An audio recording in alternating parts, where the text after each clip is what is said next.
Oh, Canada, the land of kind, apologetic people, moose, maple syrup, a budding entertainment industry, and billionaires? Yes, Canada is a country full of billionaires, and if you've ever driven through Bridle Path in Toronto, that is very apparent. There are currently 45 billionaires and 1.3 million millionaires in the city, and though I'm friends with many of them, I haven't had the pleasure of meeting the 5 most wealthy people in Canada. With their combined net worth, these 5 men could buy every gallon of maple syrup Canada produces per year on average for 151 years.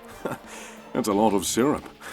They're going to need a lot of waffles, if you ask me. Today, we're going to take a look at each of these wealthy individuals, how they've earned their money, and what exactly they've spent it on. Number 5. James Irving. Chances are you probably haven't heard of James Irving, who is number 5 on our list. However, with a net worth of $6.3 billion, I can guarantee you've heard of a few of the companies he's at the helm of. James owns J.D. Irving, a conglomerate that has businesses ranging from shipbuilding, to oil, to publishing companies, to sports teams, to radio stations. Needless to say, it covers a lot of ground. The business was originally owned by James's dad, K.C. Irving, who founded Irving Oil in the 1920s, which helped skyrocket the family to success. When his father died in 1992, his father's assets were split between James and his 2 brothers, leaving James in charge of J.D. Irving Limited and Irving Woodlands, which owns 1.25 million acres of land within the United States and has planted over 1 billion trees since its formation in 1957. James also had the distinction of being the oldest person on my list today. At the age of 91, he keeps his lavish purchases and properties under wraps. With a $6.3 billion fortune,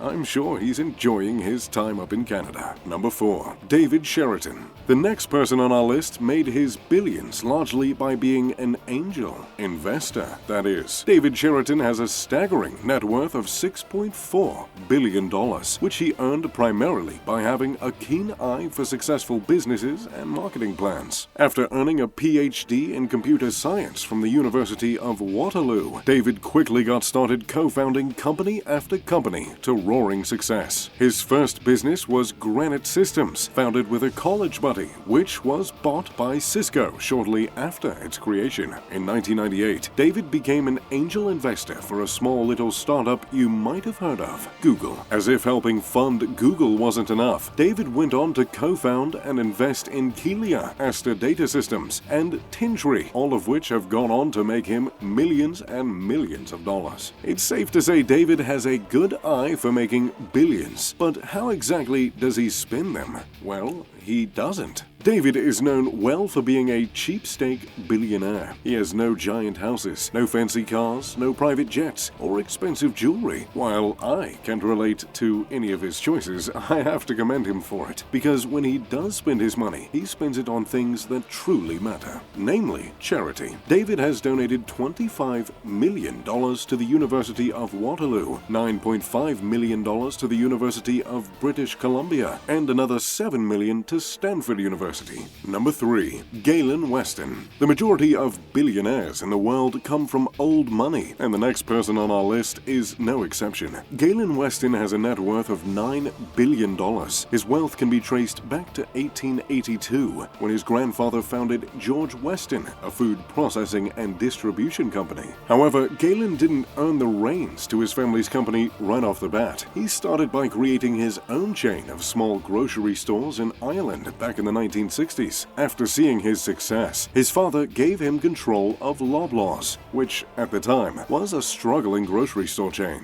Galen immediately got rid of the struggling locations and worked on completely redesigning the remaining companies, which was met with massive success. After this victory, Galen went on to serve as the president of George Weston Limited, which has a revenue of just about $48 billion a year. Naturally, his wealth has increased over time, earning him his incredible net worth.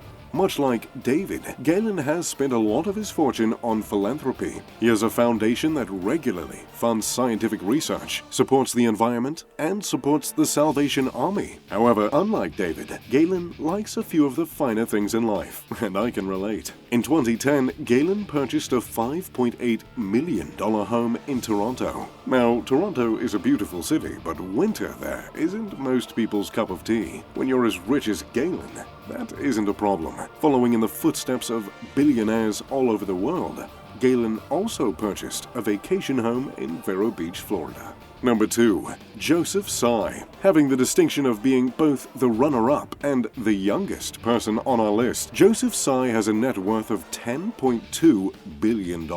Another interesting distinction? He comes from new money, having made his fortune just starting in 1999. Joseph was born in Taiwan and schooled in both the United States and Canada. He went through the usual motions, getting a doctorate from Yale, working at a law firm, then a buyout firm, then an investment firm. But it wasn't until he met Jack Ma that things really got interesting. Ma wanted to start an international company that would import and export goods online, and Joseph was so won over by Ma's enthusiasm that he quit his $700,000 a year job and began the startup with Ma for practically nothing.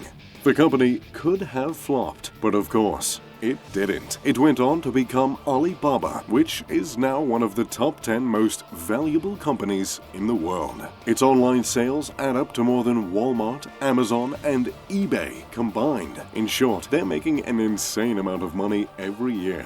Joseph even went on to buy the Carolina Panthers and the Brooklyn Nets, which has only added to his incredible net worth. Number 1. David Thompson. The most wealthy person in Canada is David Thompson, with an unbelievable net worth of $39 billion. While you may not have heard of him, you've certainly heard of Thomson Reuters, the company that has evolved from Thomas Corporation, which was founded by his grandfather. David Thompson currently owns 350 million shares in the billion-dollar company, which is the largest contributor to his incredibly high net worth. But it isn't just Thomson Reuters that David Thompson earned his wealth from. He and his family also owned stake in Bell Canada and owned the Globe and Mail, the most widely read newspaper in Canada. Of course, with that kind of money and family history, David was given an opportunity to invest his finances in other places. He's a prolific art collector, owning works from Rembrandt, Edvard Munch, Egon Schiele, and J.M.W. Turner. Art isn't the only thing he's invested in with his billions. David owns several luxurious homes in London and 2 combined properties in Toronto that are each worth billions, one of which was owned by James Stewart, the Canadian mathematician. So, there you have it, the 5 wealthiest Canadians. What do you think of how they've earned their billions? Does it make you want to say, eh? Let me know in the comments down below. Thanks for watching. If you enjoyed the video, make sure to leave a like and subscribe. And as always, I'm Mr. Luxury. Pip pip to doodly doo.